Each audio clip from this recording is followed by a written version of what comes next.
तो जरा हम देखते हैं कि हमें आज के सेशन में, जैसा कि मैंने कहा था कि एक बार जल्दी से क्विक रिव्यू हम ले लेते हैं कि हमें करना क्या है।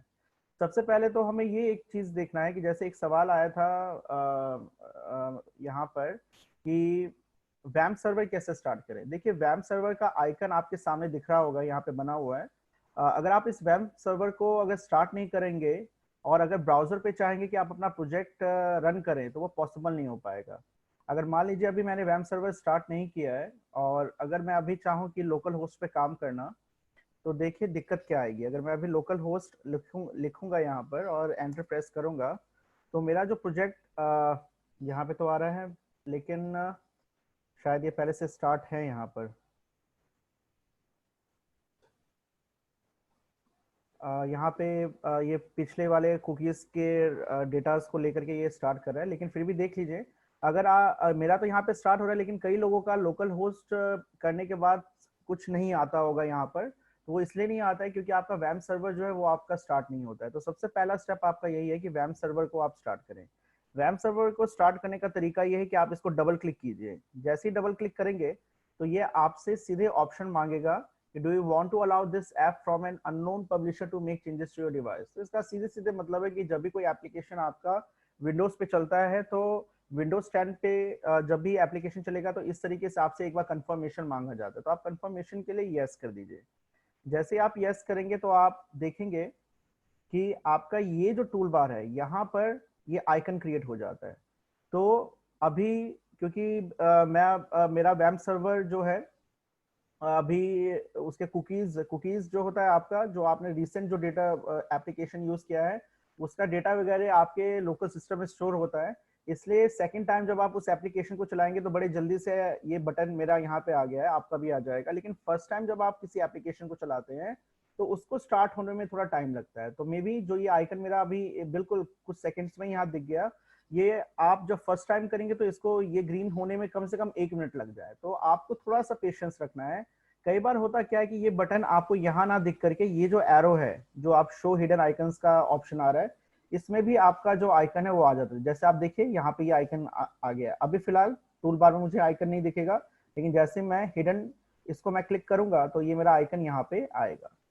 अब हमें करना क्या है कि हमारे पास ऑप्शन ये होता है कि जैसे हम इस पे राइट क्लिक करते हैं, जैसे राइट क्लिक करेंगे तो यहाँ पे ये कुछ ऑप्शंस मुझे इस विंडो के अंदर दिखा रहा है, लोकल होस्ट और PHP माई एडमिन।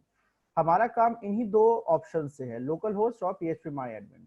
अभी मैंने आपको दिखाया कि मैं ब्राउजर पे जाकर के लोकल होस्ट कर रहा हूँ। यही काम आप सिमिलर सिमिलर काम आप यहाँ से भी कर सकते हैं। इस पर क्लिक करके सीधे आप लोकल होस्ट पे जाकर के भी आप इसको ओपन कर सकते हैं। तो आप देखेंगे ये आपका यहाँ पे ओपन हो जाएगा। तो दोनों में से आप किसी एक पे जाकर के कर सकते हैं। और जब आपको किसी प्रोजेक्ट पे काम करना है, जैसे मैंने आपको दिखाया कि यहाँ पे अभी फिलहाल जो प्रोजेक्ट है मेरा टीच इन्फिनिटी के नाम से, वो यहाँ पे क्रिएटेड है। तो मैं चाहता हूँ कि जैसे कई लोगों का सवाल ये था कि एक बार क्विक रिव्यू करवाया जाए कि किस तरीके से हम प्रोजेक्ट क्रिएट करते हैं वर्डप्रेस का यहाँ पर। तो मैं आपको बताना चाहूंगा कि, और एक सवाल पंकज जी का यहाँ पे ये था कि क्या हम एक से ज्यादा प्रोजेक्ट यहाँ पे बना सकते हैं। तो बिल्कुल बना सकते हैं। हमें करना क्या है, तो जैसे आप सीधे जाइए मेरे यहाँ पे फोल्डर क्रिएटेड है। यहाँ पे वर्डप्रेस का फाइल मेरे पास फोल्डर पड़ा हुआ है। इसको जस्ट मुझे क्या करना है, इसको यहाँ से मैं कॉपी कर रहा हूँ। और कॉपी करने के बाद सीधे मैं चला जाऊंगा जो मेरा सी ड्राइव है। सी ड्राइव में आप देख रहे होंगे, आप लोगों के सी ड्राइव में वैम्प अगर आपने इंस्टॉल किया तो वैम्प मिलेगा, अगर आपने जैम्प इंस्टॉल किया तो जैम्प मिलेगा। लेकिन डिफरेंस कहाँ आता है? डिफरेंस आता है कि जब हम एक फोल्डर आगे जाते हैं, नेक्स्ट जाते हैं, तो वैम्प में हमें www ये हमें फोल्डर मिलता है और जैम्प में हमें htdocs नाम का फोल्डर मिलता है।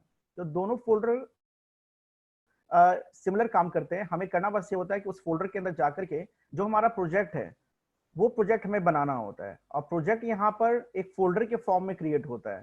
तो जैसे आप यहाँ पे देख रहे हैं कि एक फोल्डर हमारा टीच इन्फिनिटी का पहले से क्रिएटेड है। मैं यहाँ पे दूसरा प्रोजेक्ट जो है वो मैं यहाँ पे पेस्ट करके, यहाँ पे वर्डप्रेस का पेस्ट करके यहाँ पे दूसरा प्रोजेक्ट मैं क्रिएट कर सकता हूँ।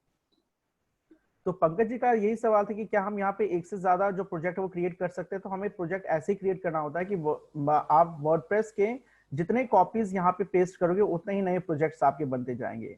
आपको उसका नाम डिफरेंट रखना पड़ेगा।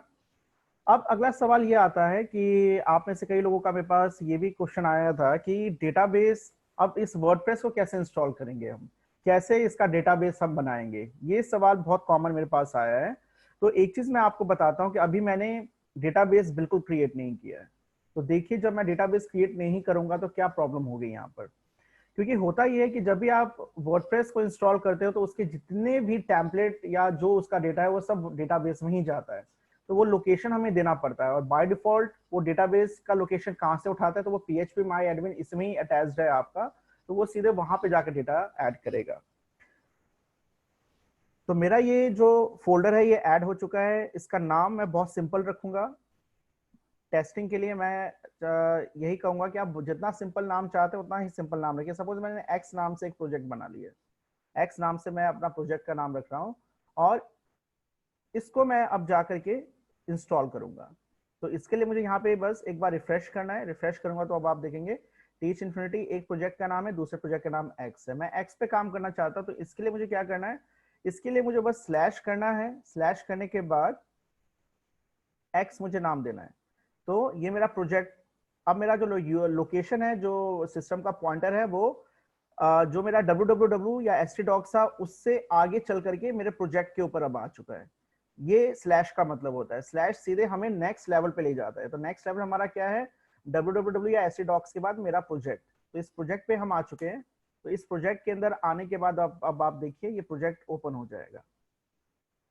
अब इस प्रोजेक्ट में आप देखेंगे कि इसका बहुत इसके अंदर WP एडमिन आपका आ रहा है। WP एडमिन आपका वो हिस्सा होता है जहां पर एडमिन अपने लिए चेंजेस करता है, और जितने भी चेंजेस अब आप करोगे, जो भी सेटिंग्स आप करोगे, वो WP एडमिन के लेवल पे होगा, एक्स के लेवल पे नहीं होगा। कारण क्या है कि एक्स तो आपका वो चीज है जो चीज क्लाइंट को दिखेगा, और क्लाइंट को वही चीज दिखेगा जो एडमिन लेवल पे चेंजेस किए जाएंगे। तो वर्डप्रेस का जो भी इंस्टॉलेशन आप कर रहे हो वो इंस्टॉलेशन WP एडमिन के लेवल पे किया जाता है। यानी सीधे सीधे वो एक विंडो बना रहा है किसके लिए, एडमिन के लिए, जहां से एडमिन एंटर करके क्या कर सके, चेंजेस कर सके अपने वेबसाइट के अंदर। तो यहां पर आकर के हमें क्या करना है, यहाँ पे आकर के ये जो स्टेप्स हमें दिए गए इन स्टेप्स को बस हमें फॉलो करना है। स्टेप बाय स्टेप चलते रहिए, कुछ नहीं करना है, बहुत आसान काम है। इंस्टॉलेशन वर्डप्रेस का बहुत आसान काम है। बस कंटिन्यू पे जब आप क्लिक करेंगे, कंटिन्यू पे जब आप क्लिक करेंगे तो ये इंफॉर्मेशन आपका आएगा। ये इंफॉर्मेशन क्या कहता है, ये आपसे कहता है कि आपका डेटाबेस का नाम, डेटाबेस का यूजर नेम, डेटाबेस का पासवर्ड, डेटाबेस का होस्ट, टेबल प्रीफिक्स, ये सारे इंफॉर्मेशन आपको देने पड़ेंगे। नहीं देंगे तो जो मेरा टेम्पलेट है, जो मेरा पूरा जो ये वर्डप्रेस का जो इस प्रोजेक्ट का जो टेम्पलेट है वो मेरा डेटाबेस में नहीं जा पाएगा। तो इसके लिए हमें क्या करना पड़ेगा, अगर मैं लेट्स गो यहाँ से कर दूं तो आप देखेंगे कि यहाँ पर ये मुझसे इस तरीके का डेटा मांगता है। अगर मान लीजिए यहां से मैं अगर सीधे सबमिट कर देता हूं तो क्या एरर आएगा, वो भी आपके सामने आएगा। एरर आपके सामने ये आएगा। तो कई लोगों ने मेरे सामने ये स्क्रीनशॉट शेयर कर किया कि मेरा डेटाबेस सेलेक्ट, मतलब जो मेरा वर्डप्रेस वो इंस्टॉल नहीं हो रहा है, और ये एरर हमारा आ रहा है कि error establishing a database connection. तो अब आप देखिए क्या लिखा हुआ है, this either means that the username and the password information in your wp-config.php file is incorrect or can't contact the database server at localhost. This could mean your host database server is not known. तो मतलब ये है कि जब आप installation के दौरान अगर आप टेबल नहीं क्रिएट करेंगे, डेटाबेस इसका नहीं क्रिएट करेंगे, तो इंस्टॉलेशन कंप्लीट नहीं हो पाएगा। एक और चीज मैं आपको बताना चाहूंगा आपके इंफॉर्मेशन के लिए। ये चीज में इसलिए इंपॉर्टेंट है कि अगर मान लीजिए डेटाबेस से रिलेटेड कोई इशू है, तो उसको अगर मान लीजिए आप अपना पासवर्ड भी भूल जाते हैं, तो उसको अगर आपको पासवर्ड याद नहीं है, टेबल में आप जा नहीं सकते, डेटाबेस में एंटर नहीं कर सकते, तो उसका इंफॉर्मेशन आपको कहां से मिलेगा।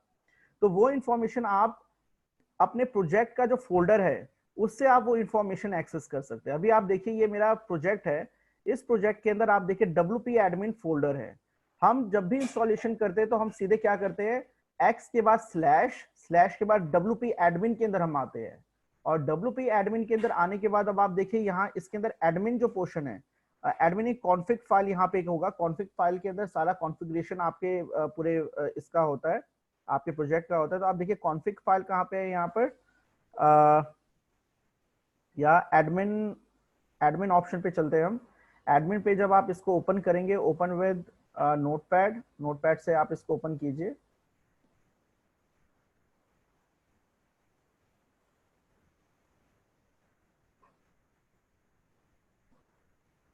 और यहाँ देखिए ये जो आपका एडमिन पोर्शन है, तो इसके अंदर एडमिन के सारे डिटेल्स है यहाँ पे।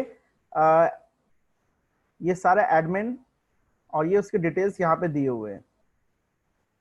इसके अलावा यहाँ पे कॉन्फ़िग फाइल एक होगा आपका, वो कॉन्फ़िग फाइल देखिए, कस्टम हेडर, कस्टमाइज एंड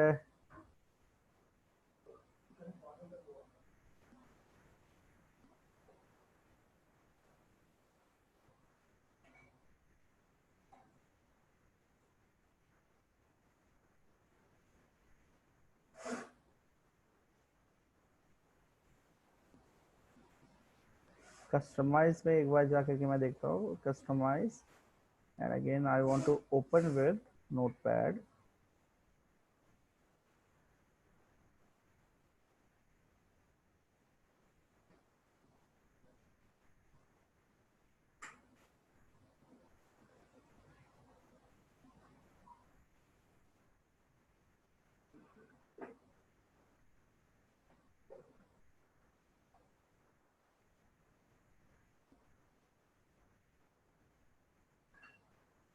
इसका डेटाबेस फाइल जो है वो अभी यहाँ पे दिख नहीं रहा है, इसको मैं फिर एक बार बाद में मैं इसको फिर से आऊंगा इस पर।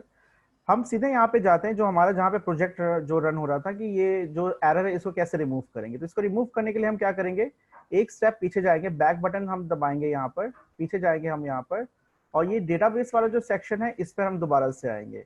और यहाँ पर हम क्या करेंगे, इसका डेटाबेस जो है ये पहले क्रिएट करेंगे। तो ये क्रिएट करने के लिए हमें क्या करना पड़ेगा, हमें या तो हम एक नया टैब खोलेंगे, इस टैब के अंदर हम क्या लिखेंगे, लोकल होस्ट।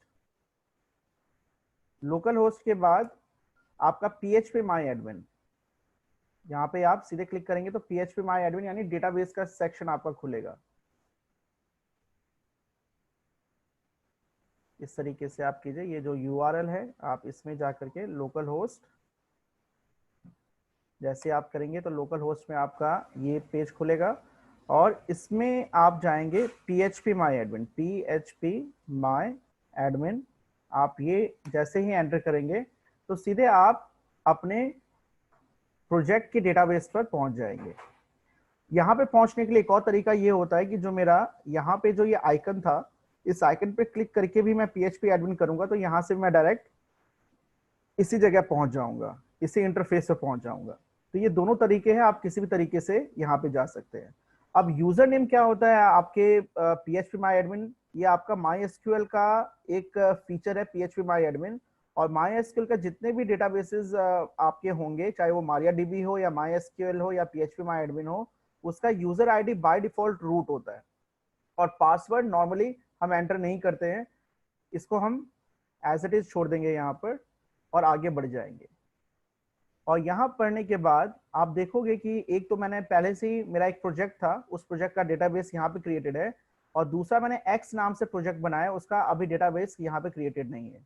तो उसका डेटाबेस क्रिएट करने के लिए मैं इस डेटाबेस मेन्यू पे जाऊंगा, इसको क्लिक करूंगा, और इस पे जाकर के अपने प्रोजेक्ट से रिलेटेड ही नाम उसका रखूंगा। तो सबसे सिंपल नाम है कि जो मेरा प्रोजेक्ट का नाम है सेम नाम मैं यहाँ पर डेटाबेस का रख दूं, और इसको मैं क्रिएट कर दूं। तो ये डेटाबेस अब मेरा क्रिएट हो चुका है, इसके अंदर कोई टेबल नजर नहीं आएगा, ये टेबल तब नजर आएगा जब एक बार ये आपका इंस्टॉलेशन कंप्लीट हो जाएगा। तो हम वापस आते हैं अपने यहाँ पर इस इंटरफेस पे, जो वर्डप्रेस का इंस्टॉलेशन था। अब मेरे डेटाबेस का नाम क्या है, वो अब वर्डप्रेस नहीं है, वो डेटाबेस का नाम चेंज हो चुका है, वो है एक्स। यूजर नेम क्या है, तो यूजर नेम है लॉगिन आईडी। लॉगिन आईडी आपको पता है मैंने क्या दिया था, रूट। पासवर्ड मैंने कोई एंटर किया नहीं था, तो पासवर्ड में हटा दूंगा। Database host local host, database host का मतलब ये है कि आपका जो डेटाबेस है वो बाय डिफॉल्ट किस पे चल रहा है, तो वो लोकल होस्ट पे ही चल रहा है, क्योंकि हम नॉर्मली एंटर क्या करते हैं, लोकल होस्ट स्लैश PHP माई एडमिन, इसलिए हमारा होस्ट क्या है यहाँ पे, लोकल होस्ट है। टेबल प्रीफिक्स आप इसको ऐसे भी, इसका मतलब ये है कि जितने भी टेबल क्रिएट होंगे उसका प्रीफिक्स क्या होगा, तो ये प्रीफिक्स इस तरीके से लिखा जाएगा। अब जब मैं इसको सबमिट करूंगा, तो सबमिट करने के बाद अब आप देखेंगे कि मैं नेक्स्ट स्टेप पे पहुंच चुका हूं। यानी ये जो एरर जो कई लोगों का आया था अभी डेटाबेस कनेक्शन का, वो एरर अब रिजॉल्व हो चुका है। तो मुझे लगता है कि जिन लोगों के ये डाउट्स है वो डाउट्स अब रिजॉल्व हो गए होंगे। अब हमें सीधे क्या करना है, इस इंस्टॉलेशन फाइल को रन करना है। जैसे आप इसको रन करेंगे तो आपका वर्डप्रेस जो है ये आपका रन हो जाएगा। अब यहाँ पे जो इन्फॉर्मेशन आपको फीड करना है वो इन्फॉर्मेशन रिलेटेड है आपके वेबसाइट से। आप अपने वेबसाइट का नाम क्या रखना चाहते हैं, तो सपोज मैं अपने वेबसाइट का नाम ये रखना चाहता हूँ, या इससे डिफरेंट भी आप कुछ रखना चाहते हैं तो वो रख सकते हैं, लेकिन अब वो नाम आप यहाँ पे दे सकते हैं। मेरा प्रोजेक्ट एक्स है, लेकिन नाम वेबसाइट का क्या रख रहा हूँ, टीच इन्फिनिटी। यूजर नेम, ये जो डिटेल्स अब आप दे रहे हैं ये आपके WP एडमिन के लॉगिन डिटेल्स है। जब आप अपने वेबसाइट को विजिट करेंगे और उसके बाद अगर उसके अंदर कुछ मॉडिफिकेशंस करना है तो आप अपने WP एडमिन के पैनल पे जाएंगे, तो उसके लिए आप यहाँ पे यूजर आईडी पासवर्ड देंगे। तो यहाँ पे यूजर आईडी पासवर्ड देना बहुत जरूरी है। तो यूजर नेम मैंने यहाँ पे एडमिन ले लिया है, पासवर्ड आप स्ट्रॉन्ग पासवर्ड रखिए जो कि आपको याद भी रहे।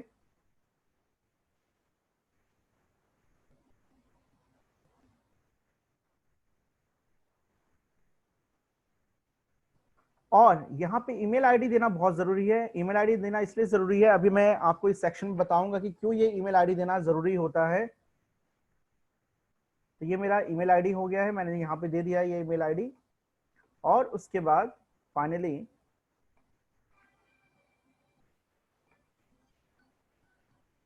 आप यहाँ पे इंस्टॉल करेंगे, ये जो बटन नजर आ रहा है इस पे इंस्टॉल करेंगे। और इस इंस्टॉल करते ही आपका पूरा जो वेबसाइट है वो आपका इंस्टॉल अब हो जाएगा ऑफलाइन मोड में। तो आप यहाँ देख सकते हैं आपका इंस्टॉलेशन सक्सेसफुल हो चुका है। अब आप यहाँ से अपने WP पैनल पे लॉग इन कर सकते हैं। तो देखिए आप यहाँ पर, ये मेरा एक्स प्रोजेक्ट है और ये इसका एडमिन एरिया जहां से मैं कस्टमाइजेशन कर सकता हूं अपने वेबसाइट का। तो आप यहाँ पर लॉगिन आईडी और पासवर्ड आपको याद होगा,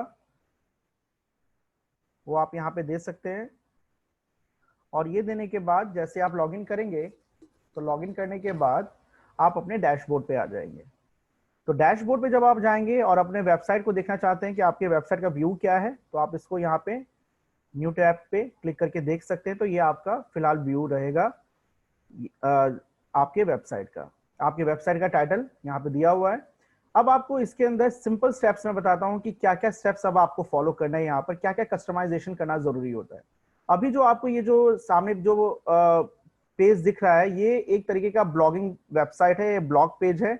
इसके अंदर जो नेसेसरी कस्टमाइजेशन है वो है, सबसे पहला कस्टमाइजेशन है इसका नाम चेंज करना। अगर आप चेंज करना चाहते हो इसकी जगह आप लोगो भी लगा सकते हो। लोगो ऐसा होना चाहिए जिससे आप अपने वेबसाइट को एक्सप्लेन कर सको, उसमें सारी बातें आपकी आ जाए। ये लाइन नहीं होनी चाहिए जस्ट एनदर वर्डप्रेस साइट, इसको आप हटाना चाहते हैं तो ये दोनों चीज आप कहां से सेटिंग्स कर सकते हैं, तो ये सेटिंग आप कस्टमाइज से कर सकते हैं। कस्टमाइज में जाकर के आप सीधे सीधे क्या कीजिए, कस्टमाइज में जाकर के आप दो चीजें बस ये चेंज कीजिए। सबसे पहला काम है आपका इसके अंदर साइट आइडेंटिटी पे जाइए आप। लेकिन कस्टमाइजेशन पे जाने के बाद एक दिक्कत ये आती है, इसको मैं हटाना चाहूंगा अभी। अभी विजिट साइट पे मैं जाकर के अगर मैं साइट पे विजिट करूँ तो ये नॉर्मल मेरा पेज आ रहा है। और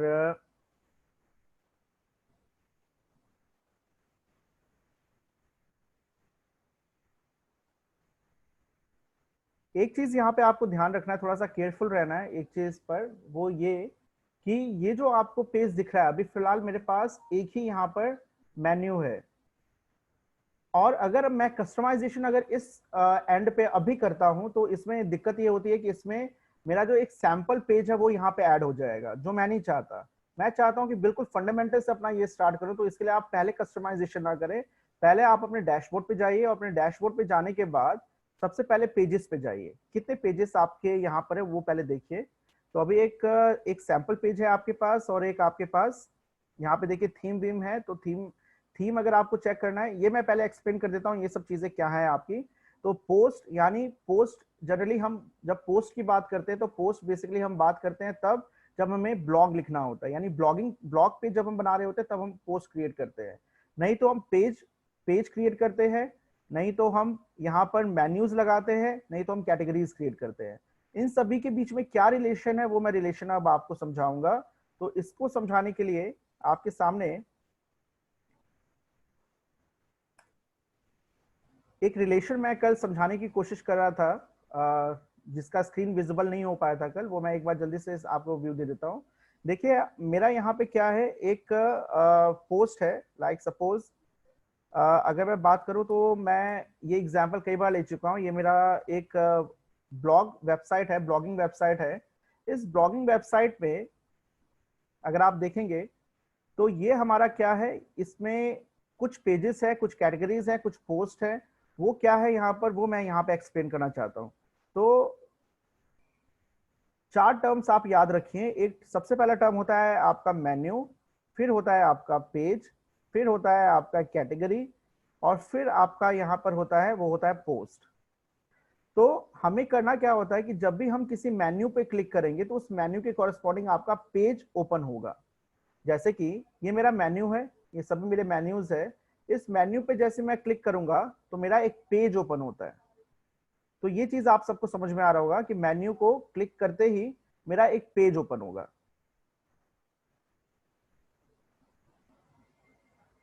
और उस पेज पेज पे कई सारे कैटेगरीज ऑफ मैं पोस्ट डालना चाहता हूं। यानी कि पोस्ट जो है आपका वो सीधे सीधे आपकी कैटेगरी से रिलेटेड होता है। कैटेगरी क्या, जैसे अभी आप यहां देखेंगे तो न्यूज में ही, ये न्यूज मेरा पेज है और इस पेज के कई सारे कैटेगरीज हो सकते हैं। मैं कैसे कैसे न्यूज देखना चाहता हूँ, तो मैं चाहता हूँ कि एंटरटेनमेंट से रिलेटेड न्यूज देखना चाहता हूँ।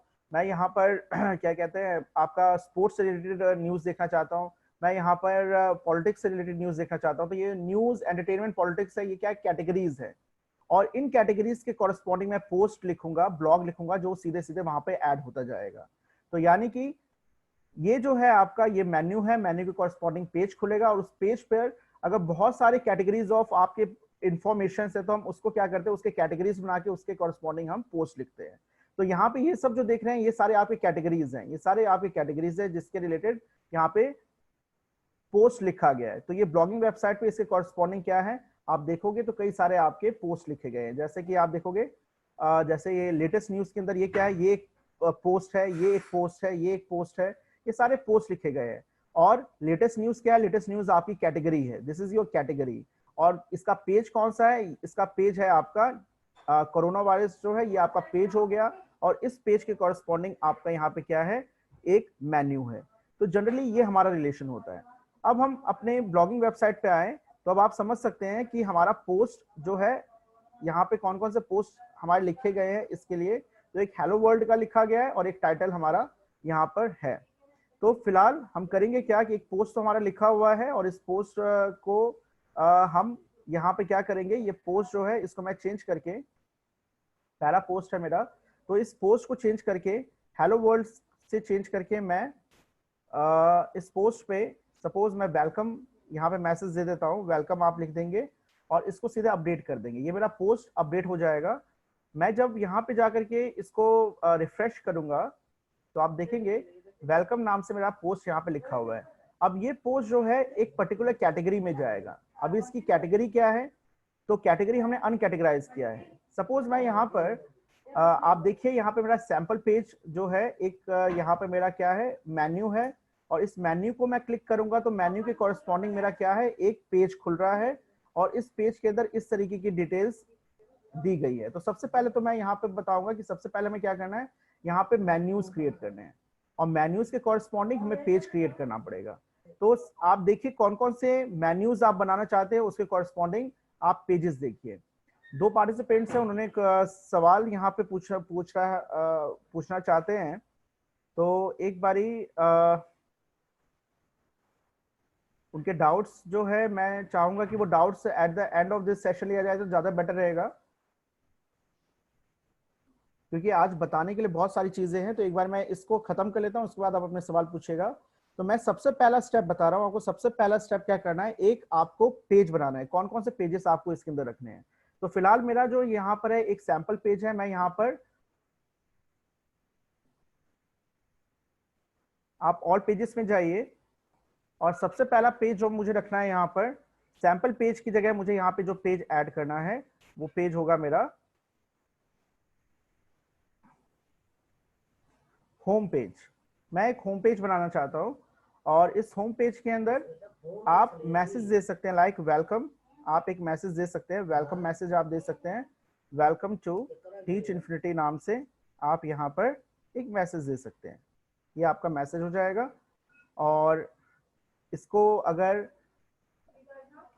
एडिट करना है, मुझे सेंटर में लेकर के जाना है, तो इसका अलाइनमेंट यहीं पर ही है, इसके सेंटर में अलाइनमेंट मैं ले जाऊंगा। बोल्ड करना है तो इसको सेलेक्ट करके आप बोल्ड कर दीजिए। अगर आपको इसके अंदर आगे कोई इमेज लगाना है तो इमेज लगाने के लिए यहीं पर आप देखेंगे, जैसे आप क्लिक करेंगे तो इसमें बहुत सारे ऑप्शंस आपको मिल जाएंगे कि आप इसमें क्या क्या ऐड करना चाहते हैं। तो मैं एक इमेज ऐड करना चाहता हूँ तो इमेज को आप अपलोड कर सकते हैं यहाँ से। आप इमेज अपलोड करके, जैसे टीच इन्फिनिटी का मेरे पास है, तो इसको मैं क्लिक करके यहाँ पर इसको सेंटर में रख करके मैंने यहाँ पर इस पेज को पब्लिश कर दिया। यानी पेज को सीधे सीधे हम क्या करते हैं, पब्लिश कर देते हैं। तो एक पेज मेरा क्रिएट हो चुका है। और ऐसे ही मैं कुछ और पेजेस मैं क्रिएट करूंगा, जैसे कि होम पेज के बाद, और ये जो सैंपल पेज है मैं इसको हटा देना चाहता हूँ, इसकी जरूरत नहीं है मुझे, मैं नया पेज बना रहा हूँ, तो इसको मैं यहाँ से रिमूव कर दूंगा। प्राइवेसी पॉलिसी इसकी जरूरत नहीं है, इसको भी मैं हटा दूंगा। और अब मैं यहाँ पर इवन मैं ट्रैश जो है, यहाँ पर जो पेज मैंने डिलीट किया है वो मेरा पेज यहाँ पे आ जाता है, तो इसको मैं परमानेंटली यहाँ से रिमूव कर दूंगा। तो आप इसको डिलीट कर दीजिए परमानेंटली, जिसको आप डिलीट कर चुके हैं। और जो मेरे पास पेजेस अवेलेबल हैं वो पेज अभी होम पेज है, और इसके अलावा जो और दूसरे पेज जो मैं यहाँ पे ऐड करना चाहता हूँ वो आप यहाँ से पेजेस ऐड कर लीजिए। तो अब आप देखेंगे इसके अंदर मैं पेज जो ऐड करना चाहता हूँ, एक पेज तो मेरा हो गया इसके अंदर होम का। उसके बाद अबाउट अस का मैं एक पेज यहाँ पे एंटर करना चाहता हूँ, अबाउट अस। इस पेज को मैंने यहाँ पे क्रिएट कर दिया है, इसको पब्लिश कर दीजिए। एक और पेज मैं यहाँ पे क्रिएट करना चाहता हूँ, वो होगा मेरा टीचर से रिलेटेड। तो टीचर से रिलेटेड मैं यहाँ पर एक पेज मैंने क्रिएट कर दिया है। बस इतना ही मैं लूंगा, और इसके बाद मैं इस पेज के बाद मैं कुछ सब पेजेस जो है, या पेज मैं इतना यहाँ पे ले चुका हूँ। पेज मैंने 3 क्रिएट किए हैं, अबाउट अस, होम और टीचर। ये अब आप देख रहे हैं। अब मैं जब यहाँ पर क्लिक करूंगा तो आप देखेंगे कि ये सभी पेज मेरा ऑटोमेटिकली यहाँ पे आ चुका है। यानी कि ये इन पेजेस के लिए मेन्यू ऑटोमेटिकली क्रिएट हो गया है। अगर आप जाएंगे यहाँ पर, जरा देखिए यहाँ पर मेन्यू के लिए हम कहाँ जाते हैं, अपीयरेंस में, और अपीयरेंस में मेन्यूज का ऑप्शन आता है। तो मेन्यूज में जब हम जाएंगे तो हम देखेंगे कि यहाँ पर अगर आप देखेंगे तो ये पेजेस यहाँ पे क्रिएट हो गए, लेकिन मेन्यू अभी तक क्रिएट नहीं हुआ। ये जो मेन्यू मुझे मिलेगा यहाँ पर, जैसे अबाउट अस में मैं क्लिक करूँ तो पेज अबाउट अस यहाँ पे आ जाएगा, होम क्रिएट करूँ तो होम मेरा लिखा हुआ आ जाएगा, टीचर करूँ तो टीचर आ जाएगा। लेकिन ये जो ऑर्डर है, मेन्यू का जो ऑर्डर है वो सेट नहीं है। इसको सेट करने के लिए हमें प्रॉपर एक मेन्यू क्रिएट करना पड़ेगा। तो प्रॉपर मेन्यू क्रिएट करने के लिए हम क्या करते हैं, मेन्यू का नाम कुछ हम देते हैं। तो नाम आप यहाँ पर रख दीजिए, कुछ भी नाम रख दीजिए यहाँ पर, जैसे कस्टम हमने नाम रख दिया, कस्टम मेन्यू, या इसको आप कह सकते हैं हेडर मेन्यू, आप कह सकते हैं हेडर मेन्यू, ये नाम दे दीजिए। और इस मेन्यू को आप क्रिएट कर दीजिए। और इस मेन्यू को क्रिएट करने के बाद, क्योंकि आप ये मेन्यू कैसे दिखना चाहिए, तो ये इसके अपीयरेंस के टाइप्स है कि आप हॉरिजॉन्टली मेन्यू को डिस्प्ले करवाना चाहते हैं कि एक्सपेंडेड मेन्यू दिखाना चाहते हैं, मोबाइल व्यू, फुटर व्यू, जैसा भी आप चाहते हैं। तो बाय डिफॉल्ट हम यहाँ पे डेस्कटॉप मेन्यू लेकर के चलते हैं। तो आप डेस्कटॉप हॉरिजॉन्टल मेन्यू यहाँ लेकर के चलिए। और उसके बाद ये जो आपके पेजेस है, इन पेजेस को मैं ऐड करूंगा मेन्यू के अंदर, जिससे होगा ये कि अब मैं इसको ऑर्डर कर सकता हूं, जो एक स्टैंडर्ड होता है किसी भी वेबसाइट के अंदर। तो सबसे पहले तो आपका होम पेज आता है, तो होम को मैं ऊपर रखूंगा, अबाउट अस उसके नीचे होता है तो अबाउट अस मैं रखूंगा, और टीचर ये ऑप्शन आपको दिख रहा होगा। अब ये सब ऑर्डरिंग करके मैं सीधे यहाँ पर सेव करूंगा।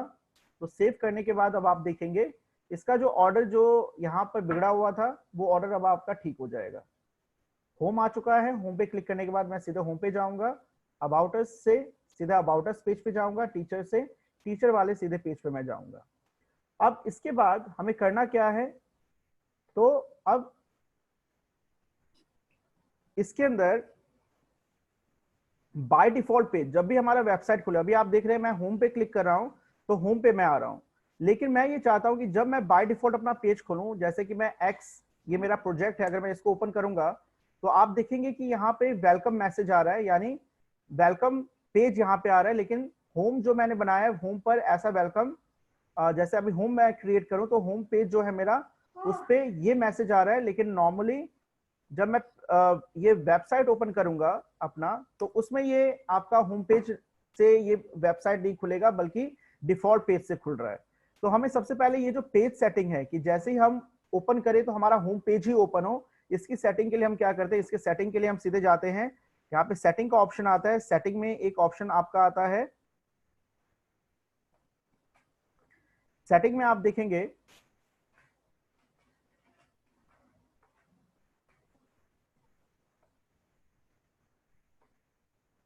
इसके अंदर सेटिंग्स में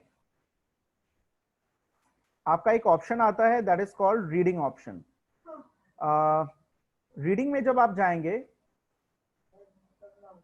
तो यहाँ पे एक मैसेज आता है कि your home page displace your latest post. यानी अभी जो हमारी सेटिंग ये थी कि जो भी पोस्ट हम करेंगे तो वो लेटेस्ट पोस्ट मेरे पेज पे आएगा, यानी जो भी ओपन करूंगा तो मेरा लेटेस्ट जो पोस्ट है वही ओपन होगा, वो पहले हमारा आएगा। तो हम चाहते हैं कि पोस्ट पहले ना आए बल्कि हमारा होम पेज वाला जो सेक्शन है वो सबसे पहले आए। तो इसके लिए हमें क्या करना है, कस्टमाइजेशन करना है, इस पे क्लिक करना है। ये है static page, select below. Default page हमारा क्या होना चाहिए होम पेज का, तो मैं होम रखना चाहता हूँ।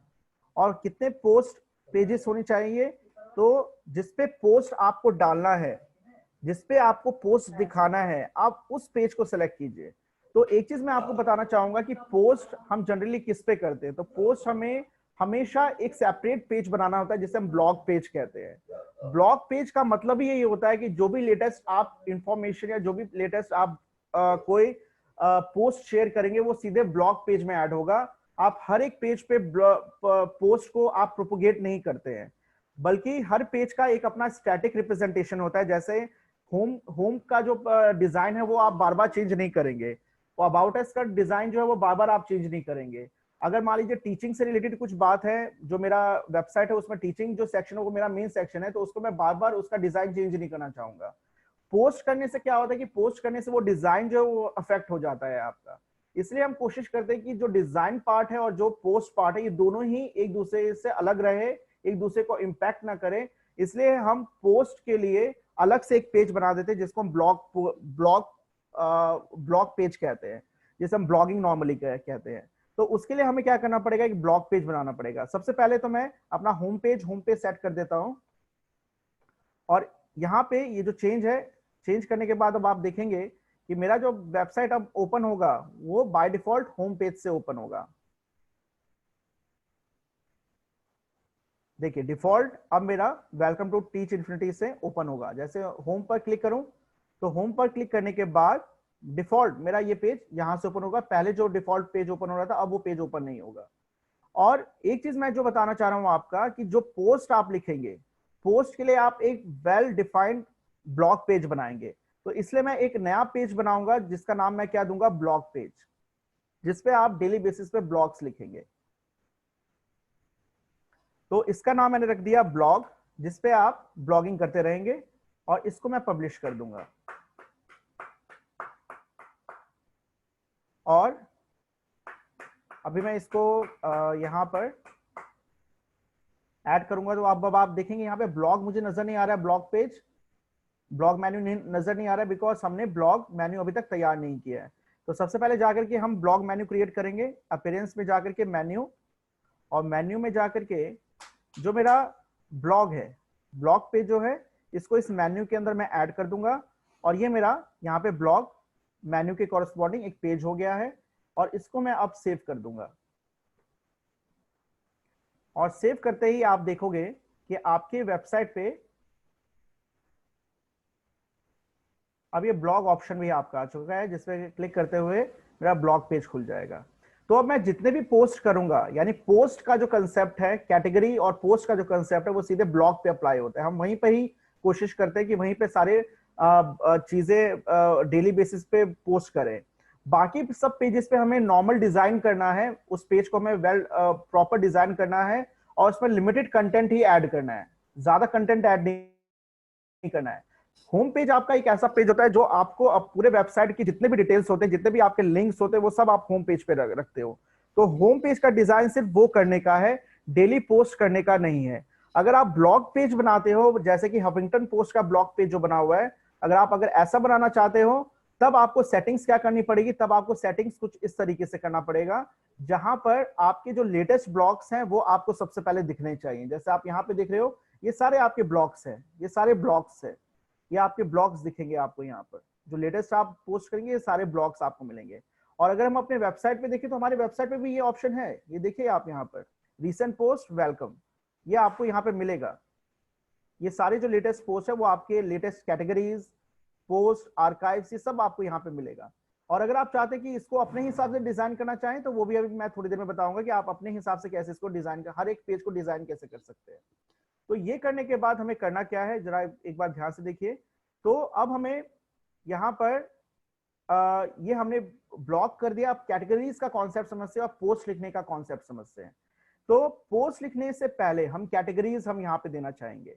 तो कैटेगरीज में क्या देना चाहूंगा, तो पोस्ट पे जाकर के अब आप कैटेगरीज पे जाइए।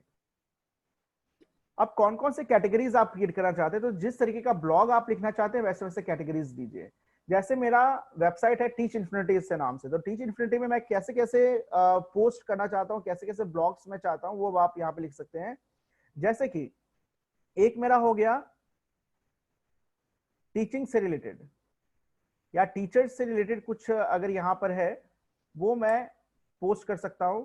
अगर स्टूडेंट से रिलेटेड कुछ है तो मैं वो कैटेगरी यहाँ पे दे सकता हूं, स्टूडेंट टीचर्स। और उसके बाद कुछ मटेरियल्स अगर मैं देना चाहता हूं यहाँ पर स्टूडेंट टीचर्स। और फर्दर अगर आप मान लीजिए कि फिलहाल दो हम रख करके चलते हैं, फिर आपको समझ में आएगा कि करना क्या है इसके अंदर। अब हम पोस्ट में चलते हैं। पोस्ट में जाकर के हमें क्या करना है, ये पोस्ट में मान लीजिए मैंने एक पोस्ट लिखा है यहाँ पर वेलकम जो है मेरा, इसके बाद एक नया पोस्ट मुझे तैयार करना है। इस पोस्ट पे मैं करना क्या चाहता हूँ, तो इस पोस्ट में मैं लिखना चाहता हूँ टीचर से रिलेटेड। अगर मैं यहाँ पे चाहता हूँ तो आप कह सकते हैं how to make teaching effective, teaching effective. और यहाँ पे आप कुछ भी डिटेल्स यहाँ पे लिख सकते हैं फॉर एग्जाम्पल। और यहाँ पे आप देखेंगे तो यहाँ पर आपको इसको पब्लिश करने से पहले आपका यहाँ पे कैटेगरीज का ऑप्शन आएगा। नीचे जाएंगे टैग्स कैटेगरीज, तो कैटेगरीज में देखिए हमने दो कैटेगरीज क्रिएट किया है। तो मैं इसको किस कैटेगरी में रखना चाहता हूँ, इस पोस्ट को तो टीचर्स कैटेगरी में रखना चाहता हूँ और इसको मैं यहां से पब्लिश कर दूंगा, ये मेरा पब्लिश हो जाएगा। ऐसे ही एक नया पोस्ट मैं क्रिएट करना चाहता हूं, जरा ध्यान से देखिएगा। एक नया पोस्ट मैं और क्रिएट कर रहा हूं, वो है स्टूडेंट्स के लिए। स्टूडेंट्स के लिए मैं कहना चाहता हूं कि access the latest science notes. आप इसको पब्लिश कर दीजिए, लेकिन पब्लिश करने से पहले इसका कैटेगरी डिफाइन करना पड़ेगा। तो कैटेगरी मैंने इसको स्टूडेंट की कैटेगरी में रख दिया है। अब मैं इसको पब्लिश कर दूंगा। अब मैं यहां जाऊंगा और यहां जाने के बाद ये जो आपका यहाँ पे अपीयरेंस था, अपीयरेंस में आप जाएंगे, मेन्यूज में जाएंगे। और मेन्यूज में अब आपको क्या करना है कि जैसे ब्लॉग जो है, इस ब्लॉग के अंदर मैं सब सेक्शंस बनाना चाहता हूँ कैटेगरीज का। एक है मेरा टीचर्स का और एक है मेरा स्टूडेंट्स का, इसको मैं ऐड कर दूंगा यहाँ पर। और इस कैटेगरी को मैं क्या बना दूंगा, इसका सब मेन्यू मैं बना दूंगा, टीचर्स का और स्टूडेंट का। और इसको मैं यहां से क्या कर दूंगा, सेव कर दूंगा। तो सेव करने के बाद अब आप देखेंगे कि मेरा जो अब जो वेबसाइट है वो किस तरीके से दिखेगा। तो यहाँ पे ब्लॉग में देखिए क्या है, टीचर से रिलेटेड और स्टूडेंट से रिलेटेड। तो टीचर से रिलेटेड अगर मैं जाता हूं तो आप देखेंगे टीचर्स कैटेगरी में ये ब्लॉग पोस्ट हो चुका है। अब जितने भी ब्लॉग आएंगे, जैसे टीचर से रिलेटेड और कुछ मैं ब्लॉग लिखना चाहता हूं, जैसे आप देखिए जरा यहाँ पर एक नया पोस्ट मैं बनाना चाहता हूँ, यहाँ पर टीचर से रिलेटेड कोई पोस्ट बनाना चाहता हूँ। वो पोस्ट है मेरा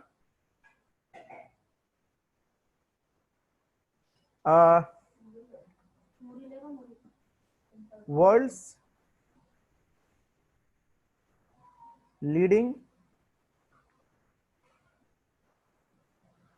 प्रोफेसर्स मैं दे सकता हूं या रिसर्चर्स मैं दे सकता हूं, लीडिंग प्रोफेसर्स।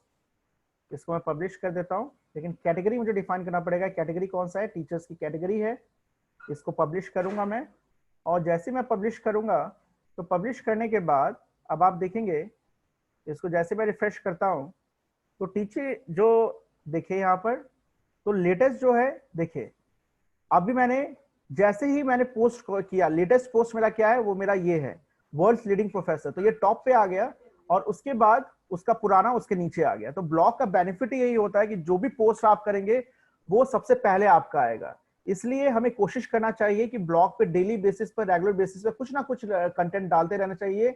इससे होगा ये कि ट्रैफिक आपके वेबसाइट पे आएगा, सर्च इंजन उसकी रैंकिंग को बढ़ाएगा और उसकी सर्चिंग आसान हो जाएगी। अब आप देख रहे हैं कि टीचर्स कैटेगरी में आपके 2 ब्लॉग पोस्ट हो गए। अगर स्टूडेंट्स में जाएंगे तो स्टूडेंट कैटेगरी में आपको एक ही ब्लॉग, एक ही पोस्ट मिलेगा। तो ये रिलेशन है आपका मेन्यू, पेज, ब्लॉग और कैटेगरी में। तो ये सबसे इंपॉर्टेंट कंसेप्ट होता है आपका वर्डप्रेस के अंदर। अब इसके बाद आपको क्या करना है, इसके बाद बाकी चीजें आप चेंजेस यहाँ पे कर सकते हैं। आखिरी चीज जो मैं यहाँ पे आपको बताना चाहूंगा वो क्या है, वो जरा ध्यान से देखिएगा। मैंने आपको कहा कि यहाँ पर मैंने अभी थोड़ी देर पहले आपको बताया कि जब आप सेटिंग्स में जाते हैं, और सेटिंग्स में जब रीडिंग पे आप जाते हैं, तो रीडिंग में क्या होता है आपका, रीडिंग में होम पेज तो हमारा ये हो गया, और पोस्ट पेज, पोस्ट किस पे आना चाहिए वो भी आप सिलेक्ट कर लीजिए कि पोस्ट जितने भी आए वो सब ब्लॉग पेज पे आए। जितने भी पोस्ट आप करें वो सेलेक्ट कीजिए कि किस पे आएगा, वो ब्लॉग पेज पे आएगा, बाकी किसी दूसरे पेज को वो डिस्टर्ब नहीं करेगा। और एक बारी में आप कितने ब्लॉग व्यू कर सकते हैं, कितने पोस्ट व्यू कर सकते हैं, तो 10 आप कर सकते हैं। ये आप यहाँ पे चेंजेस कर सकते हैं और इसको आप चेंज कर दीजिए।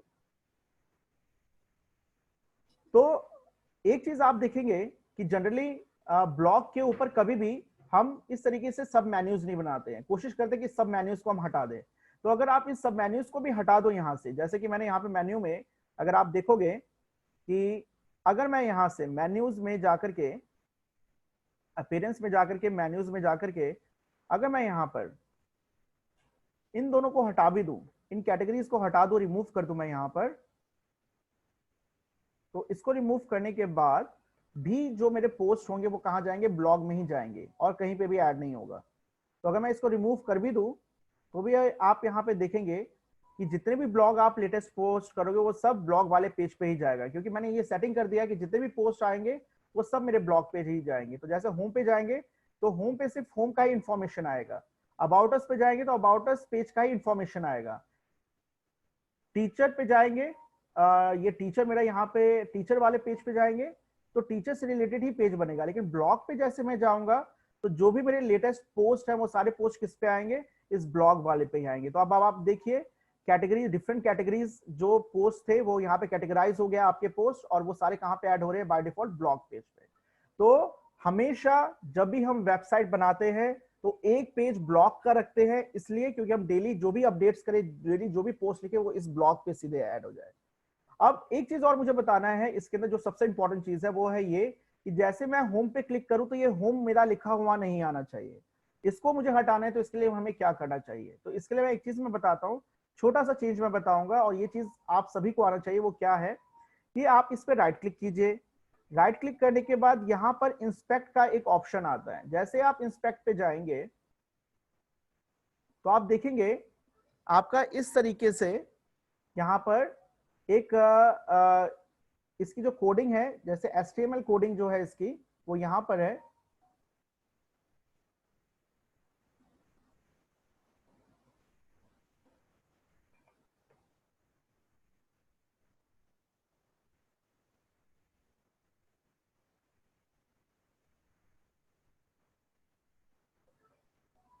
इस पर राइट क्लिक कीजिए, इंस्पेक्ट कीजिए यहाँ पर,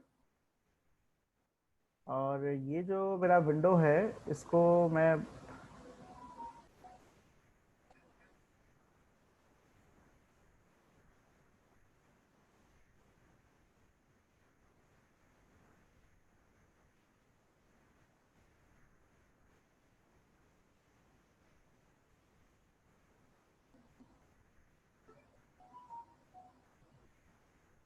आप इसको रिमूव कर दीजिए, कंसोल को रिमूव कर दीजिए, ताकि हम इस वाले पेज पे आए, जो ऊपर जो ये जो डॉक टाइप है इस पेज पे हम आए।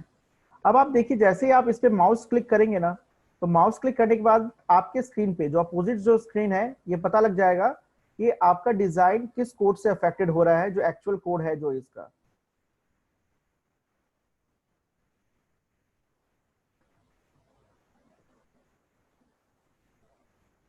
जैसे आप यहाँ पे आए तो यहाँ आप देखेंगे, जैसे मैं क्लिक कर रहा हूँ तो देखिए हेडर, और हेडर के बाद इस डिफ के अंदर ये होम आपका आ रहा है।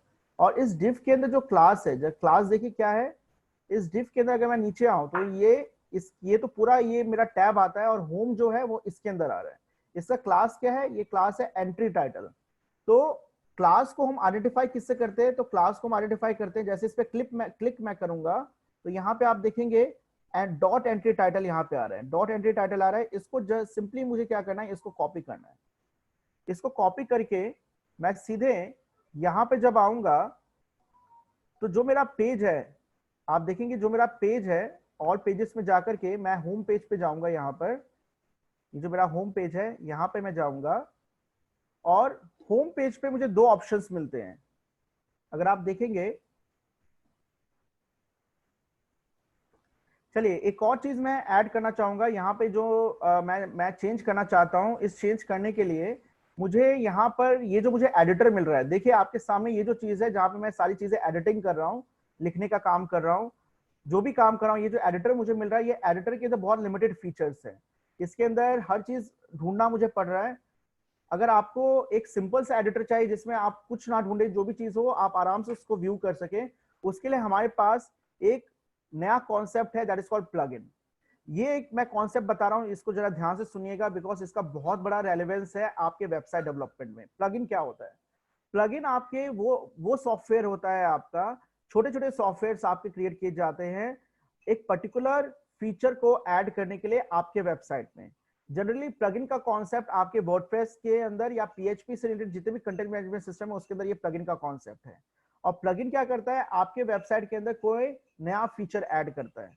तो मैं चाहता हूं कि मेरा जो अभी करंट जो ये एडिटर है, ये बहुत ही लिमिटेड यहाँ पे फंक्शनलिटीज आप देख रहे हैं कि मुझे यहाँ पर अगर कैटेगरीज भी सर्च करना है तो मुझे ढूंढना पड़ रहा है कि मेरी कैटेगरीज कहाँ पे गई, या डिस्कशन के अंदर जो चीजें इसके अंदर क्या क्या ये ढूंढना पड़ रहा है। तो काफी मुश्किल है इस एडिटर के साथ काम करने के लिए। तो मैं इस एडिटर को रिप्लेस करना चाहता हूँ एक अच्छे एडिटर से, और वो मेरा ऑप्शन कहाँ पे, वो मेरा जो डिजायर है वो कहाँ से फुलफिल होगा, तो ये प्लगइन से।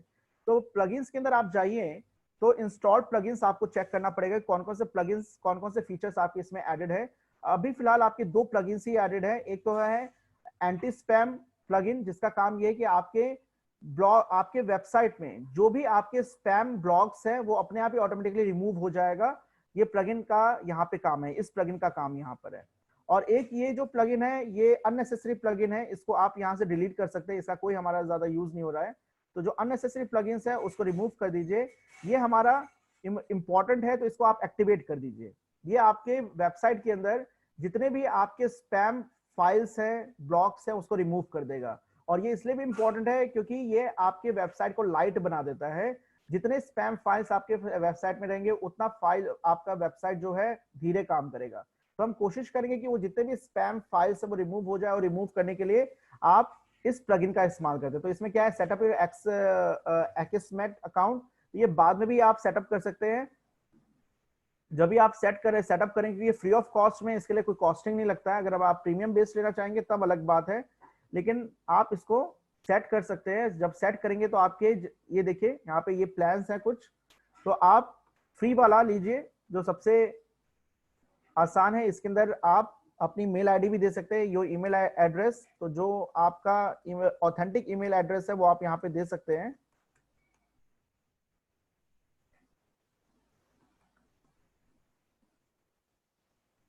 ये पेमेंट वगैरह मांग रहा है, लेकिन मैं यहाँ पे पेमेंट ऑप्शन नहीं चाहता हूँ। इसको मैं यहाँ से इसको फिलहाल स्किप मैं करता हूँ स्टेप को, बिकॉज मुझे इसमें पेमेंट वगैरह नहीं लेना है। इसको मैं यहीं पे छोड़ दूंगा और मैं चला जाऊंगा दोबारा से प्लगइन वाले ऑप्शन पे ही मैं जाऊंगा जहां पे मेरा प्लगइन था। इंस्टॉल प्लगइन्स में जाएंगे, और इंस्टॉल प्लगइन्स में मेरा ये एक्टिवेट हो चुका है। बस ये मुझे यहाँ पे पेमेंट के लिए ये मुझे ऑप्शन दे रहा है, लेकिन मैं ये करूंगा नहीं, आप भी नहीं कीजिएगा, बिकॉज ये काफी ज्यादा कॉस्टली पड़ जाएगा। ये आपका वैसे ही काम करेगा बिकॉज ये इसके साथ बाय डिफॉल्ट एडेड है ये प्लगइन। हमें अगर नया प्लगइन ऐड करना है, यानी नया फीचर हमें जो ऐड करना है, उसके लिए हमें ऐड न्यू प्लगइन करना पड़ेगा। और ये सारे हमारे जो अवेलेबल प्लगइन्स है वो यहाँ पे दिए हैं, फीचर्ड, पॉपुलर, रेकमेंडेड प्लगइन। तो प्लगइन का सीधे जो कॉन्सेप्ट है वो ये है कि आप अपने वेबसाइट के अंदर क्या नए फीचर्स ऐड करने जा रहे हो, वो यहां से आपको मिलेगा। तो फिलहाल मैं यहाँ पे अपना जो एग्जिस्टिंग एडिटर है जो बहुत ही कॉम्प्लेक्स है, जिसपे काम करना काफी मुश्किल हो रहा है, उसको मैं रिप्लेस कर दूंगा किससे, तो नोट डाउन कर लीजिएगा, एक एडिटर जो प्लगइन है क्लासिक एडिटर का। आप में से कई लोगों का ये भी सवाल होगा कि इतने सारे प्लगइन्स का नाम मुझे कैसे याद रहेगा। तो मैं आपको इस पूरे इंटर्नशिप प्रोग्राम में बताऊंगा कि कौन से नेसेसरी प्लगइन्स जो हैं आपको अपने वेबसाइट में ऐड करने होते हैं। तो जो सबसे पहला प्लगइन था जो मैंने अभी आपको एक्टिवेट करके दिखाया वो था एक्समैट एंटी स्पैम, उसको आपको एक्टिवेट करना है। दूसरा है आपका क्लासिक एडिटर प्लगइन। तो इसको किसी भी प्लगइन को ऐड करने के लिए हमें क्या करना पड़ता है, यहां से सर्च करना होता है प्लगइन को, और सर्च करने के बाद उसके साथ ही इंस्टॉल का ऑप्शन आता है। तो आपको ध्यान होगा इंस्टॉलेशन का काम हम सॉफ्टवेयर के साथ ही करते हैं, यानी ये सॉफ्टवेयर ही है एक तरीके का। तो हम इसको यहाँ पे इंस्टॉल करेंगे, और जैसे इंस्टॉल करेंगे हम इसको, थोड़ा सा टाइम लेता है इंस्टॉल होने में, और इंस्टॉल होने के बाद एक्टिवेट आप इसको कर देंगे। जैसे ही आप इसको एक्टिवेट करेंगे तो आप देखेंगे क्लासिक एडिटर आपका ऐड हो चुका है। अब हम देखते हैं कि हमारा एडिटर जो है वो रिप्लेस हुआ कि नहीं हुआ। तो पोस्ट में आप जाएंगे, जो अभी अभी मैंने पोस्ट किया था, पोस्ट में अगर एक बार देखेंगे आप, तो पोस्ट का एडिटर भी अगर आप देखेंगे तो अब वो एडिटर आपको कैसा मिलेगा, जरा ध्यान से देखिए। अब ये आपको नीट एंड क्लीन आपको एडिटर मिलेगा, जिसपे टाइटल आप आराम से लिख सकते हैं, जिसमें आप आराम से ये सारे जो फॉर्मेटिंग ऑप्शन है वो कर सकते हैं। यहाँ पे आपको आपके कैटेगरीज साफ सुथरे दिख रहे होंगे, यहाँ पे आपको टैग साफ सुथरे दिख रहे होंगे, यहाँ पे फीचर्ड इमेज, टेम्पलेट, ये सारे एट्रीब्यूट्स आपको साफ सुथरे दिख रहे होंगे, जो पहले नहीं दिख पा रहा था। पहले ज्यादा कंजेस्टेड था, आप चीजों को व्यू नहीं कर पा रहे थे, यहाँ पे वो सारी चीजें बड़े आराम से व्यू हो पा रही है। इसी तरीके से अगर आप, मैं पेज से रिलेटेड बात कर रहा था कि पेज में जाकर के मुझे कुछ चेंजेस करना था, लेकिन मेरा जो एडिटर था वो काफी ज्यादा बहुत ही ज्यादा कॉम्प्लेक्स था, तो उसको मैंने यहाँ पे रिप्लेस किया है किससे, तो ये जो मेरा जो है यहाँ पर क्लासिक एडिटर, उससे रिप्लेस किया। अब आप देखें यहाँ पे सारी चीजें विजिबल हो रही है। तो मुझे करना क्या है, जरा ध्यान से देखिए। यहाँ पे मैंने ये कहा कि मुझे ये होम का जो टाइटल है ये हटाना है मुझे, तो इसके लिए मैंने क्या किया, मैंने आपको बताया राइट क्लिक करके हम इंस्पेक्ट एलिमेंट पे जाते हैं, और यहाँ पे जो एलिमेंट्स का जो पार्ट आता है, इसके अंदर जब आप इस तरीके से माउस से होवर करेंगे तो आपको पता लगेगा कि आपका सेक्शन जो है, जो जो जिस पर आपको चेंजेस करना है, वो सेक्शन कहाँ पर है। तो इस पे आप देख रहे हैं, इस पे क्लिक करने पर ये पूरा सेक्शन मेरे पास आ रहा है, यानी इसके साथ साथ दूसरा सेक्शन भी आ रहा है। लेकिन मैं नीचे जब जाऊंगा तो यहाँ पे लिमिटेड सेक्शन आ रहा है, यानी इस पर जाकर के मुझे चेंजेस करने हैं।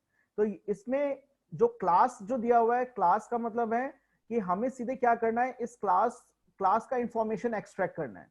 तो इस क्लास का नाम आप नोट डाउन कर लीजिए, यानी जिस पे भी चेंज करना है आपको, जिस भी सेक्शन को चेंज करना है, उससे क्लास के इंफॉर्मेशन को एक्सट्रैक्ट हमें करना है। तो इसे क्लास के इंफॉर्मेशन को एक्सट्रैक्ट करने के लिए इस पे आप क्लिक कीजिए, और आप नीचे जब जाएंगे, ये जो स्टाइल्स का ऑप्शन है, इसमें आप देखेंगे ये एंट्री डॉट टाइटल है, तो इसको सेलेक्ट करके आप इसको कॉपी कर लेंगे। और कॉपी करने के बाद आप देखेंगे ये तो हमें सीधे सीधे ड्रैग एंड ड्रॉप का अप्रोच मिलता है, और साथ में यहाँ पे टेक्स्ट भी है, विजुअल के साथ टेक्स्ट भी है। इस एडिटर में हमें ये ऑप्शन मिलता है कि हम दोनों चीज एक साथ देख सकते हैं, कि विजुअली यानी ड्रैग एंड ड्रॉप अप्रोच में हमारा व्यू कैसे दिखेगा, और अगर हमें कोडिंग करना है तो उसका व्यू कैसे दिखेगा। तो ये हमारा कोडिंग सेक्शन है इसी का ही। इसमें बस हमें करना ये है, इसको बस नोट डाउन कर लीजिएगा। ये टाइटल हटाने के लिए मैं बता रहा हूँ कि अगर आपको टाइटल हटाना है तो उसके लिए क्या करना है। तो उसके लिए आप ये यहाँ पर एक टैग लिखेंगे, स्टाइल, ओपन टैग और क्लोज स्टाइल, और इसके अंदर हमारा जो क्लास था जिसको हमने कॉपी पेस्ट किया वो क्या है, एंट्री टाइटल। और इसके बाद हाइफन डाल करके इसके अंदर एक एट्रीब्यूट होता है, जिस एट्रीब्यूट को हम कहते हैं डिस्प्ले। डिस्प्ले, इस डिस्प्ले को हम क्या कर देंगे, इसमें वैल्यू देंगे नन। नन का मतलब है कि अब हमें कुछ नहीं दिखेगा, यहाँ पे कोई भी टाइटल हमें नहीं दिखेगा। इसको आप अपडेट कीजिए। जैसे ही आप अपडेट करेंगे और यहाँ पे आएंगे तो आप देखेंगे ये जो होम है आपका दिखना अब बंद हो जाएगा। अभी भी हटा नहीं है ये, एक मिनट। स्टाइल,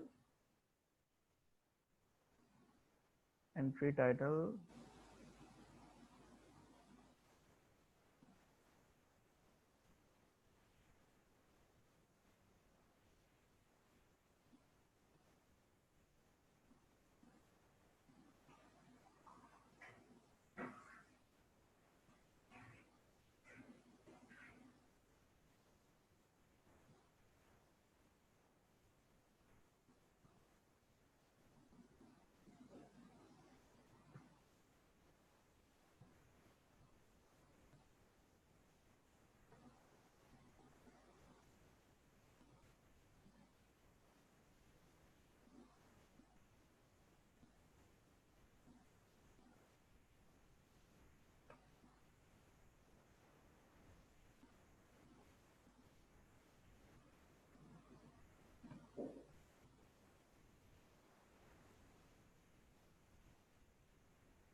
यहाँ पे चेंजेस नहीं कर पा रहा है, इसको मैं आगे फिर दोबारा से सॉर्ट आउट करने की कोशिश करूंगा।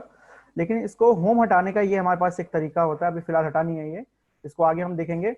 फिलहाल हम यहाँ पर आगे बढ़ते हैं और यहाँ पर जो मैंने पोस्ट ऐड करके बता दिया है। एक चीज मुझे यहाँ पे प्लगइन से रिलेटेड एक चीज जो ऐड करना है आज के सेशन में वो ये है कि हम यहाँ पर फाइनली एक चीज और ऐड मुझे करना है, वो है कॉन्टैक्ट फॉर्म। सारी चीजें आप ऐड कर चुके हैं, लेकिन एक चीज हमें ऐड करना है, वो है कॉन्टैक्ट फॉर्म। और कॉन्टैक्ट फॉर्म हम कैसे ऐड कर सकते हैं, तो इसके लिए हमें क्या करना पड़ेगा, हमारे पास एक प्लगइन होता है, वो प्लगइन आप यहाँ पे ऐड कर सकते हैं। नया प्लगइन जो है वो आप ऐड कर सकते हैं। वो प्लगइन कौन सा है, तो वो प्लगइन है आपका, नोट डाउन कर लेंगे जरा। That plugin is Ninja forms. ये प्लगइन जो है ये नोट डाउन कर लीजिएगा। ये फॉर्म्स, कॉन्टैक्ट फॉर्म या कोई भी ब्लैंक फॉर्म अगर हमें ऐड करना है तो निंजा फॉर्म नाम का प्लगइन जो होता है इसको हमें इंस्टॉल करना होता है। तो इसको आप इंस्टॉल करेंगे।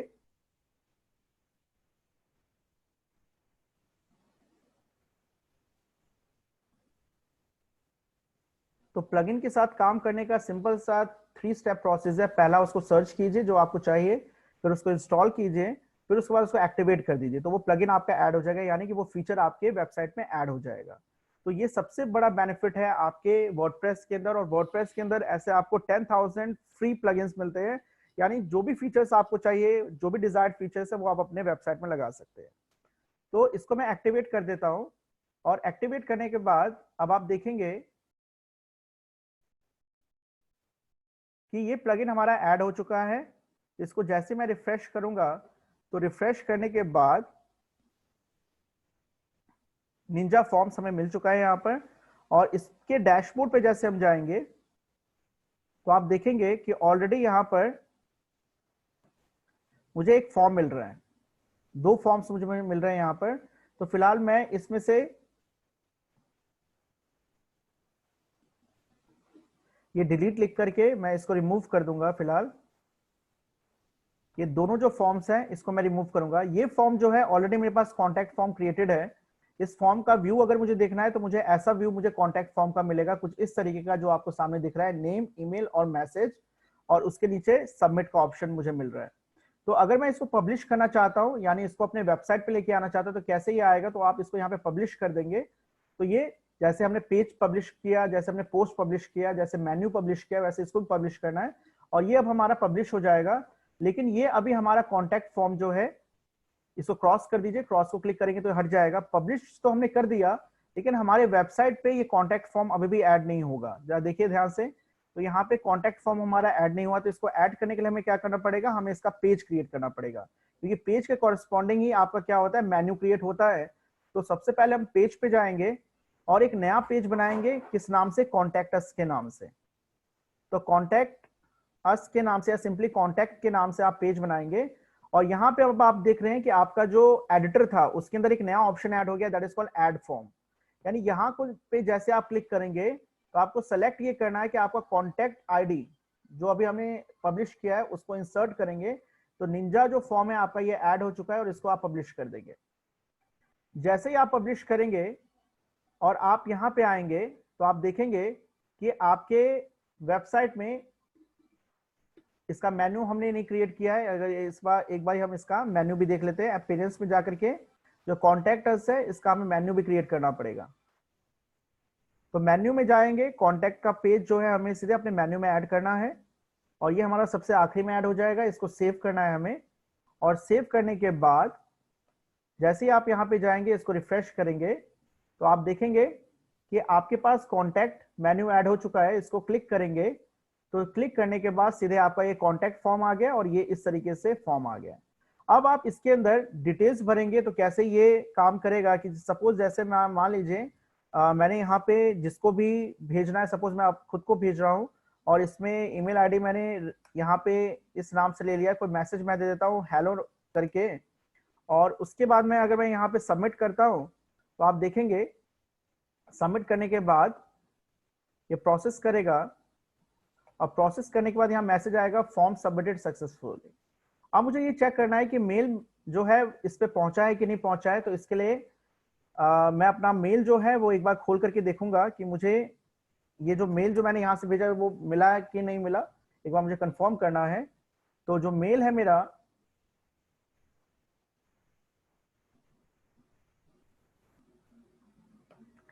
इस पे मुझे मेल आया हुआ है, तो इसमें मैं चेक करता हूँ कि मेल मुझे रिसीव हुआ है कि नहीं हुआ है, ये मुझे चेक करना है।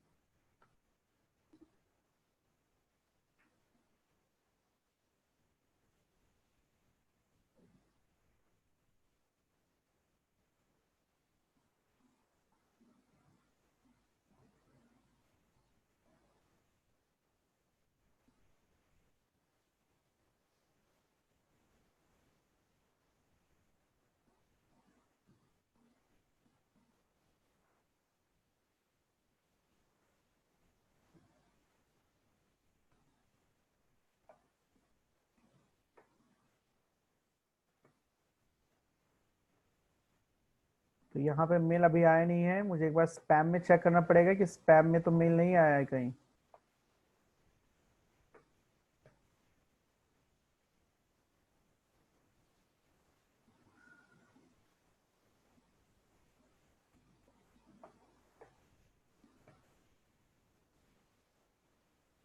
सो मेल मेरा यहाँ पे नहीं आया है, तो इसका एक बार चेक करना पड़ेगा ये मेल जो है यहाँ पर क्यों नहीं आई, चेक करना चाहिए। लेकिन मेल जो है आपका इस तरीके से काम करेगा, और स्टार्टिंग होगा, स्टार्टिंग में मैंने आपको बताया था अगर याद होगा कि मैं हमें मेल क्यों देना पड़ता है, तो ईमेल हमें इसलिए देना पड़ता है कि जो मेरा मेल ये गया है, ये मेल जो रिसीविंग जो आएगा यहाँ पर कि किसके थ्रू मेल भेजा गया है, उसमें मेरा ईमेल आईडी जो इस वेबसाइट से मैंने भेजा है वो उसका मेल वहां पे आएगा। तो अभी तक हमने जो चीज देखा है कि हम अब एक ये जो मेरा सामने जो दिख रहा है वेबसाइट, इसमें मैं कैसे एक सिंपल जो मेरा डिजाइन था उसको मैंने कैसे इवॉल्व किया है एक प्रॉपर ब्लॉगिंग वेबसाइट के अंदर, और इसके अंदर कैसे मैंने menus, pages, post, categories create किया, कॉन्टेक्ट फॉर्म कैसे लगाया, ये मैंने आपको इस पूरे सेशन में बताया है। जहां तक लोगों की बात है तो लोगो वगैरह आप कस्टमाइजेशन से चेंज कर सकते हो, ये मैंने कल भी बताया था आपको कि आप कस्टमाइज करके इसको चेंज कर सकते हैं। तो कस्टमाइज करके आप यहाँ पे जो लोगो है वो लोगो आप लगा सकते हैं। साइट आइडेंटिटी पे जाके लोगो का ऑप्शन आता है।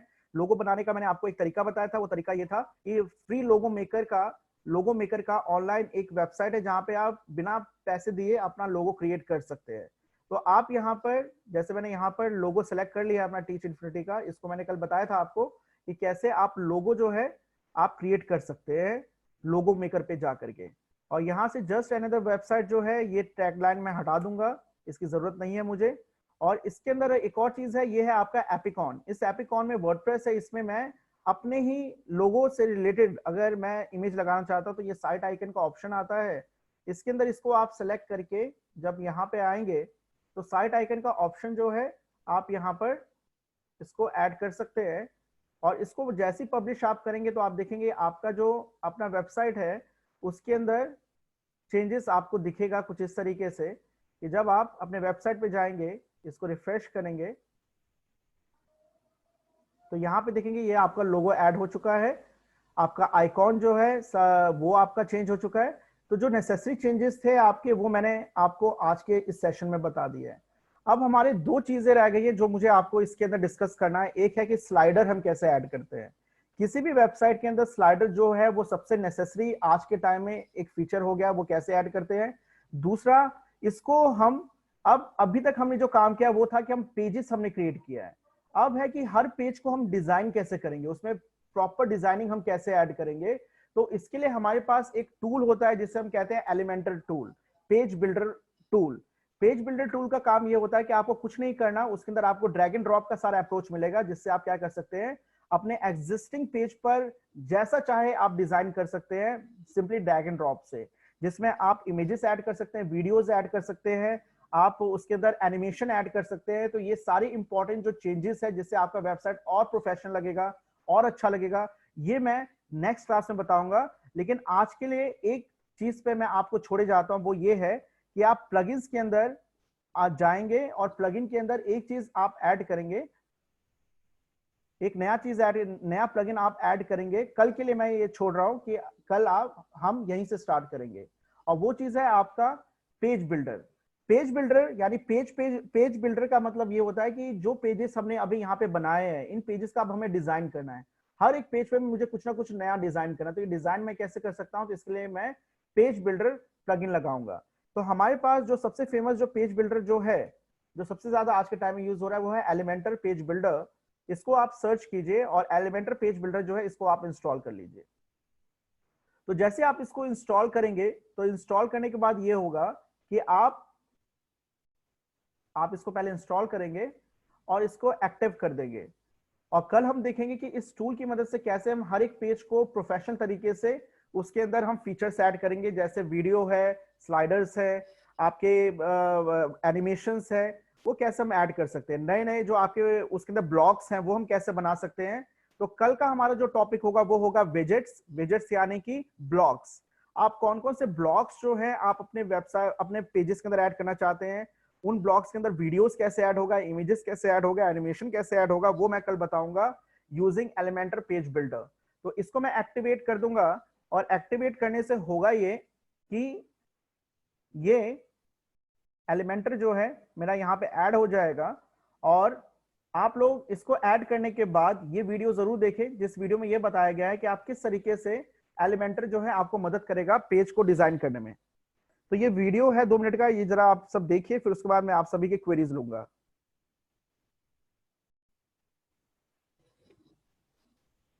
एक बार मैं फिर से स्टार्ट करूंगा इस वीडियो को।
ओके, सो आपको एक व्यू मिल गया होगा कि हम किस तरीके से अब हर एक पेज को डिजाइन करेंगे यूजिंग एलिमेंटर। तो आज का हमारा सेशन इतना ही है। अब एक एक क्वेरी जिसके भी डाउट्स हो वो आप पूछ सकते हैं।